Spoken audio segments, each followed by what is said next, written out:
नमस्कार, आप सभी प्रशिक्षुओं का Sai college of teachers training उनामा के इस ऑनलाइन क्लास में स्वागत है।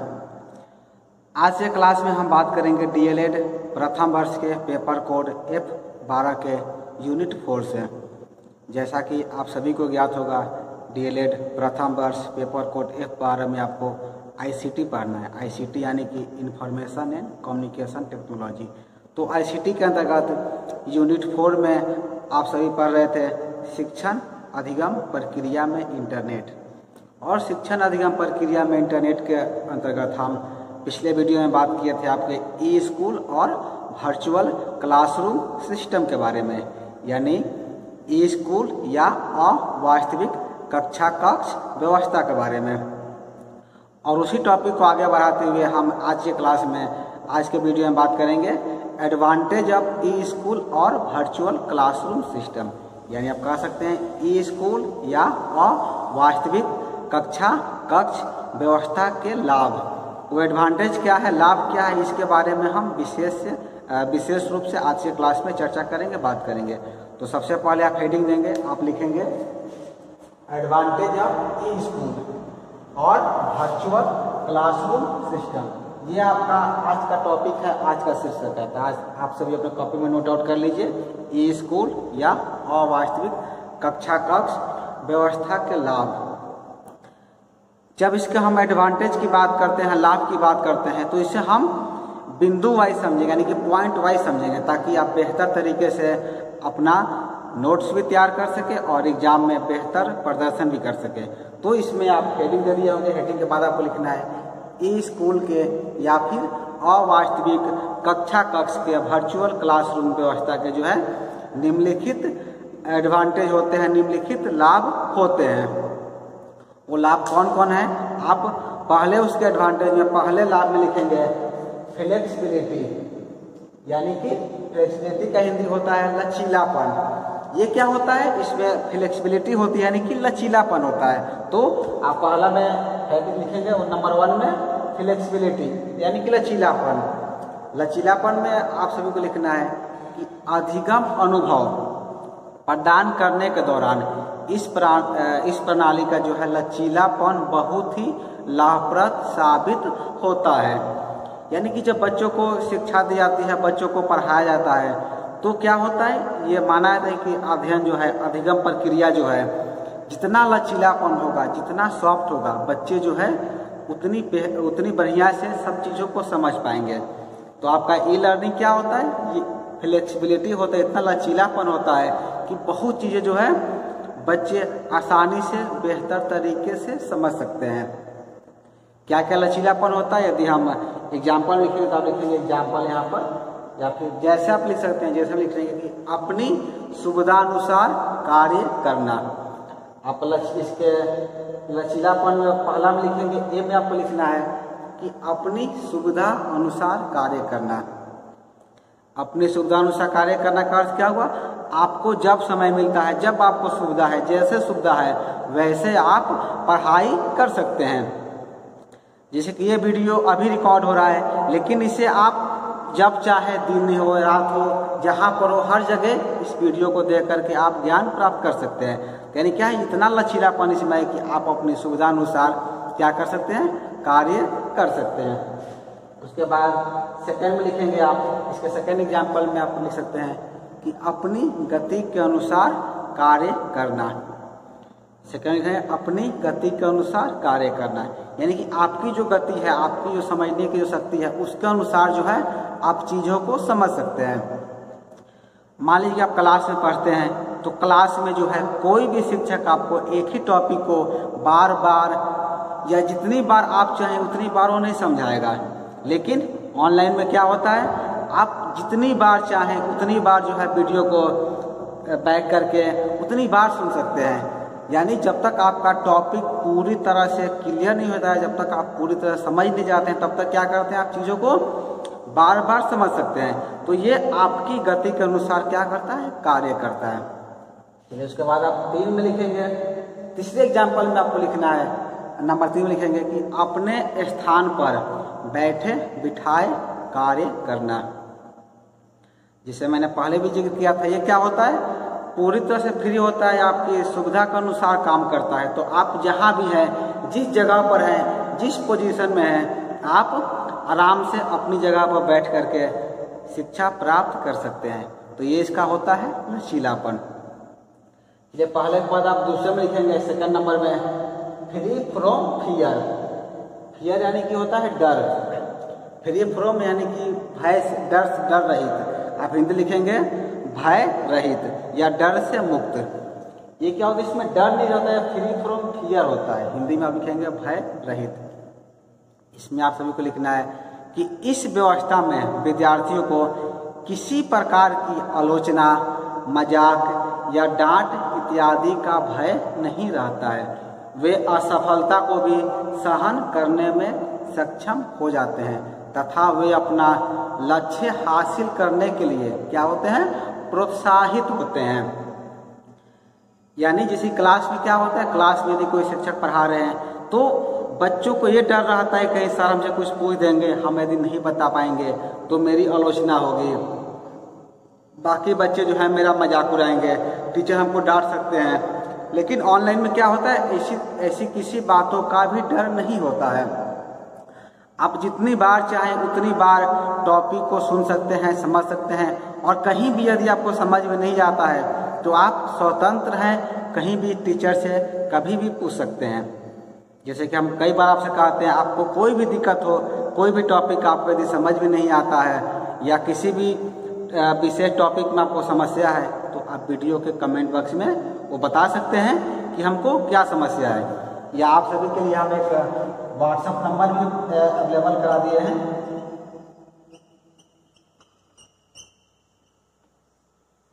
ये आपका एक व्हाट्सएप नंबर है, इसे भी आप चाहें तो नोट आउट कर लीजिए। आपको जो है डीएलएड के किसी भी पाठ्यक्रम में, चाहे F1 से लेकर के 12 तक, किसी में भी कोई टॉपिक से संबंधित आपको कोई परेशानी है, कुछ चीज़ समझ में नहीं आ रहा है, तो इस नंबर पर आप अपने नाम के साथ, आप डीएलएड फर्स्ट ईयर में है, सेकेंड ईयर में लिख करके आप व्हाट्सएप कर सकते हैं। जहाँ तक हो सके आपको इसका समाधान करने का मेरे द्वारा प्रयास किया जाएगा। तो यानी क्या होता है, ये आप कह सकते हैं कि ये भय रहित होता है, फ्री फ्रॉम फियर होता है। इस व्यवस्था में जो है विद्यार्थी को किसी प्रकार के डर का सामना नहीं करना पड़ता है, और वे असफलता को भी, यानी वो सफल नहीं होते हैं तो उसे भी वो क्या कर सकते हैं, बेहतर तरीके से सहन कर सकते हैं। इसके उपरांत जो है आपको नंबर 3 में लिखना है यूज ऑफ न्यू टेक्नोलॉजी, यानी कि नई तकनीकों का प्रयोग। नई तकनीकों के प्रयोग में आप सभी लिखेंगे शिक्षण अधिगम प्रक्रिया में नई नई तकनीकों का प्रयोग तथा विभिन्न माध्यमों का प्रयोग होता है, जैसे कि CD, DVD, internet, online chatting, audio video conferencing इत्यादि। ये सभी जो है नई तकनीकें शिक्षण अधिगम प्रक्रिया को रोचक एवं प्रेरणादायक बनाने में भी सहायक सिद्ध होते हैं। यानी कि इसमें क्या होता है, जब हम वर्चुअल क्लासरूम की बात करते हैं या फिर प्री स्कूल की बात करते हैं तो इसमें क्या होता है, नई नई टेक्नोलॉजी का प्रयोग किया जाता है, नई नई तकनीकों का प्रयोग किया जाता है, जिसमें तकनीकों में क्या क्या आते हैं, आपके इंटरनेट आता है, online chatting, audio video conferencing, CD, DVD, इन सभी के माध्यम से क्या होता है, टेक्नोलॉजी का प्रयोग करके एजुकेशन को, शिक्षा को बहुत ही आसान और रोचक बना दिया जाता है। जैसे अब मैंने अभी आप लोगों को एक नंबर उपलब्ध करवाया था, यानी कि कोई भी आपको दिक्कत हो तो कहीं भी आप किसी भी सब्जेक्ट से कोई भी प्रश्न जो है आप भेज सकते हैं। तो क्या होता है, हम एजुकेशन में, शिक्षा में नई नई टेक्नोलॉजी का प्रयोग करते हैं, नई तकनीकों का प्रयोग करते हैं, जिससे हमारा एजुकेशन क्या है, बहुत ही बेहतर हो पाता है, बेहतर तरीके से हम समझ सकते हैं और सीख सकते हैं। चलिए उसके बाद आप चौथे में लिखेंगे, फोर्थ नंबर आपको लिखना है अवेलेबिलिटी ऑफ फैसिलिटीज, यानी कि सुविधाओं की उपलब्धता। इसमें आप सभी लिखेंगे इस प्रणाली के माध्यम से अनुदेशन तथा अधिगम अनुभव ग्रहण करने की सुविधाएं हर समय अर्थात सप्ताह के 7 दिन उपलब्ध रहती है, जबकि परंपरागत कक्षाओं में इस प्रकार की सुविधाओं का अभाव रहता है। इसमें हम क्या समय, इसमें जो है हमारे फैसिलिटीज का उपलब्धता बहुत ज़्यादा होता है। इस प्रणाली के माध्यम से हम क्या कर सकते हैं, सप्ताह के 7 दिन और 24 घंटा, मतलब आप कह सकते हैं कि 24x7, ये क्या होता है 24x7 ऑन रहता है। आप सप्ताह के 7 दिन और 24 घंटा जो है इसका लाभ ले सकते हैं, इसका सेवा ले सकते हैं। इसके लिए कोई भी समय की बाध्यता जो है नहीं रहती है। लेकिन पारंपरिक क्लास में क्या होता है, ट्रेडिशनल क्लास में समय की पाबंदी रहती है, समय की वैधता रहती है। आप जो है 10 बजे या फिर 9 बजे विद्यालय महाविद्यालय आते हैं और 3 बजे या फिर 4 बजे आप विद्यालय चले जाते हैं। तो यानी कि जो भी आपको 6 घंटे का जो टाइम मिलता है, उसी टाइम आप क्या कर सकते हैं, टीचर से बात कर सकते हैं, टीचर से वार्तालाप कर सकते हैं, जो भी अपनी समस्या है उसे पूछ सकते हैं या फिर पढ़ सकते हैं। इसके बाद जो है आपको कभी भी समय नहीं मिलता है, यानी कि आप उसके बाद जो आपको समय मिलता है, मान लीजिए आप अपना पढ़ाई कर रहे हैं, वहाँ पर कोई आपको परेशानी हो गई, कोई दिक्कत हो गई, तो उस समय क्या कर सकते हैं, आप अगले दिन का इंतजार करेंगे। अगला दिन जो है आप उस समस्या का सॉल्यूशन निकालने के लिए टीचर के पास जाएंगे। लेकिन इसमें क्या होता है, आप जिस समय पढ़ाई कर रहे हैं, जब आपको दिक्कत हुआ, आप उस समय ही इंटरनेट के माध्यम से या फिर जो आपका यूट्यूब चैनल है उस पर जा कर के आप किसी भी समस्या से संबंधित वीडियो को सर्च कर सकते हैं, देख सकते हैं। और एक नहीं, हजारों शिक्षकों के आपके वीडियो वहाँ पर प्राप्त हो जाएंगे। यानी तो मेरा वीडियो तो है, इसको आप देख ही सकते हैं, लेकिन इसके अलावा भी आपको बहुत से ऐसे शिक्षक हैं जिनके वीडियो जो है आपको YouTube पर प्राप्त हो जाएंगे। उनके वीडियो को देख करके आप क्या कर सकते हैं, सब चीज़ों को बेहतर तरीके से सीख सकते हैं, बेहतर तरीके से समझ सकते हैं। इसीलिए इसमें कहा गया है कि ये सुविधाओं की क्या होती है, इसमें उपलब्धता रहती है, बहुत ज़्यादा इसमें फैसिलिटीज रहता है। ठीक है, चौथा के बाद लिखेंगे 5वें नंबर में, नंबर 5 में आपको लिखना है एडवांटेज ऑफ एक्सपीरियंस टीचर। यानी इसका क्या हुआ, 5वां का हिंदी हुआ अनुभवी अध्यापकों का लाभ। इसमें आप क्या कर सकते हैं, जो एक्सपीरियंस टीचर है, जो अनुभवी शिक्षक है, उनका आप एडवांटेज ले सकते हैं, उनका लाभ ले सकते हैं। लाभ आप कैसे लेते हैं, मान लीजिए कोई शिक्षक हैं जो पटना में है, कोई शिक्षक दिल्ली में है, तो वैसे शिक्षकों के पास आप अपने घर पर बैठकर, मान लीजिए आप शेखपुरा में है, मुंगेर में है या कहीं भी है, आप अपने घर पर बैठ करके पटना के शिक्षकों से या फिर दिल्ली के शिक्षकों से आप क्या कर सकते हैं, पढ़ नहीं सकते हैं। उसके लिए आपको वहाँ पर जाना पड़ेगा। लेकिन ऑनलाइन में क्या होता है, ऑनलाइन में सुविधा आपको मिलती है कि आप अपने घर पर बैठ करके, जैसे आज हमारे सामने जैसी परिस्थिति है, इस परिस्थिति में भी हम घर बैठे हुए क्या कर रहे हैं, अपनी पढ़ाई पूरी कर रहे हैं। तो ICT के माध्यम से आपके ई-स्कूल या फिर वर्चुअल क्लासरूम सिस्टम का एडवांटेज एक ये भी है कि हम क्या कर सकते हैं, एडवांटेज देते हैं इसका एक्सपीरियंस टीचर का, यानी कि अनुभवी अध्यापकों से, अनुभवी शिक्षकों से हम लाभ लेते हैं। उनके द्वारा दिए गए नोट्स को, उनके द्वारा प्रदान किए गए वीडियो को हम देख करके अपने ज्ञान में वृद्धि करते हैं। तो इसमें आप सभी लिखेंगे 5वें में कि इस व्यवस्था के अंतर्गत विद्यार्थियों को अनुभवी अध्यापकों का लाभ मिलता है।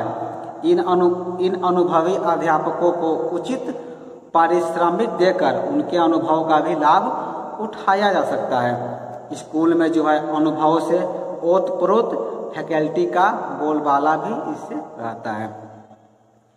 यानी इसमें क्या होता है, इस व्यवस्था में जो है आप किसी भी अनुभवी शिक्षक से ज्ञान प्राप्त कर सकते हैं।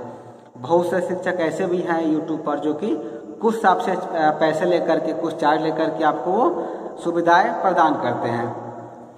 तो आप उन सब का भी क्या कर सकते हैं, लाभ ले सकते हैं।